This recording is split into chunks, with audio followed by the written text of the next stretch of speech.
Well, good morning. It's Wednesday, the 6th, and I'm coming on here as usual. Well, today I think I'm going to probably get a little bit raw, and what that means is I'm going to tell you how it really is.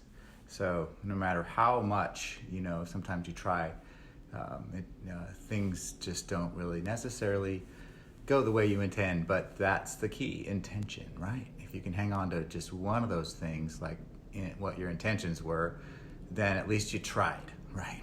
So I come on here every day, and I say that every day too, to be accountable to not only myself, but to hopefully inspire and influence others.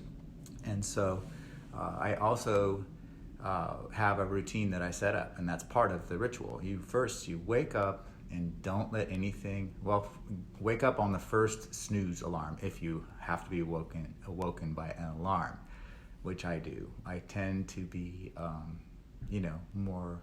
I feel more productive or creative at night, and it's the little kid in me that says, I don't want to go to bed. But whereas my husband he falls asleep pretty early. And we go to the gym early. I like to maintain that ritual that we have. And so there's been a few mornings. I've been extremely busy with work, and I'm also in a coaching program. And as some of you may know, that's keeping me accountable. But the thing that starts me out comes from many of the gurus that are out there right now, the Miracle Morning, Hal Elrod. You've got Brendan Burchard and Mel Robbins, the 5-second rule. Get up on the first snooze button, right? Without being distracted by anything else. Take control of your day by listing out first the things that you're grateful for that you noticed in the last 24 hours. Now I was just listing them out. You see how this evolves or changes, and then you list out the things you need to get done today, and prioritize them and time block them, and focus on gratitude once again, but also do something kind, do something that's nice for somebody else. I like to think that this is sort of nice because some people benefit from it, but not everybody does, and that's where I'm going next. So first off, I have not done as well as I wanted to in the past probably a couple of weeks with my getting up on the first alarm. I did not. I hit the snooze, and the next thing I know, I'm being jiggled, waking up. Of course, it is 3:30 a.m., okay? So at 3:45, are you coming to the gym? And it's like, oh my God, I gotta get up. And I didn't really have that great of a morning. He drove. I just was trying to get the grogginess out of my eyes the whole time, and I went to the gym with my journal.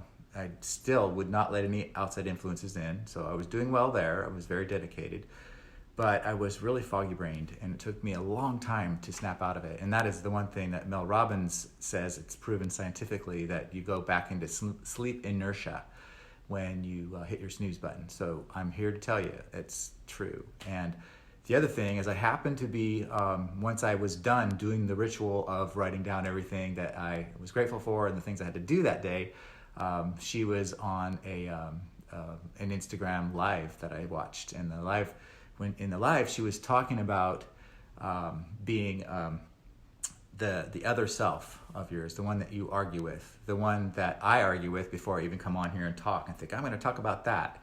And so the more that I go back and forth in my head, the more confused I get. So that's not a good thing either. So it's always good to just be your raw self if you're going to connect and share with the world. So hopefully I can do that. And then the other part is conflict. Not everybody's gonna like you, and that's got to be fine. But sometimes I have trouble letting go of that. All the issues come up, and that's, like I said, if you don't do things to change your ways, you're always going to have the same outcome.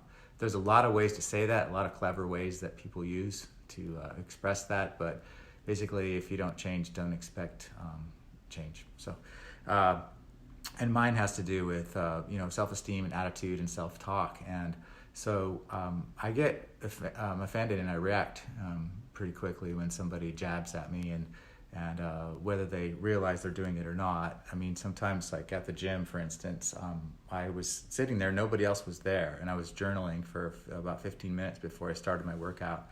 And there was a guy that he, pretty much harassed me. Let's just say, I don't need to go into details.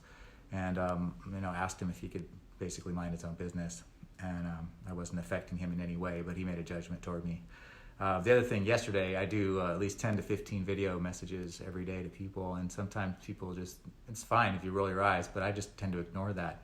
But when they respond to you with something really sarcastic and negative, it's uncalled for. And you know what? It's not me that's doing that. It's just me that's responding and reacting to it, but I'm able to identify that's a weakness that I have. So anyway, that's all I'm saying. That's about being raw. I just figured I would share that.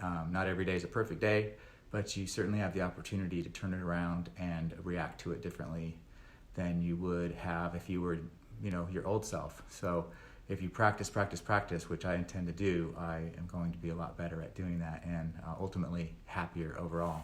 The only thing I did want to express, I promised somebody that I would do this. I'm going to take this off. I keep doing this in front of the window, perfect lighting, but I'm not perfect, not at all. But I do want to show off something that I'm extremely grateful for, because I've got somebody that feeds me, takes care of me, and I really appreciate him. And so kudos to G. This is my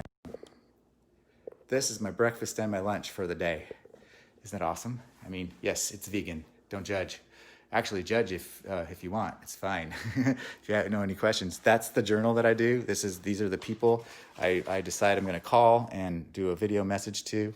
I am in Krista Mayshore Coaching. We do a daily sheet, we call it, where we list out all of the things that we're grateful for, and my quotes up there that I've got from Wayne Dyer. But it's just these are things that I do every day. So anyway, it was a little long today, but I did want to express that it's going to be a really great day in spite of challenges or things that other people say to you, but most of all, things that we say to ourselves. That can change, and that's what I'm intending to do. You have a great rest of the day. Happy hump day, and hope that you're doing something great and being productive and doing something good to somebody else. All right, take care, bye.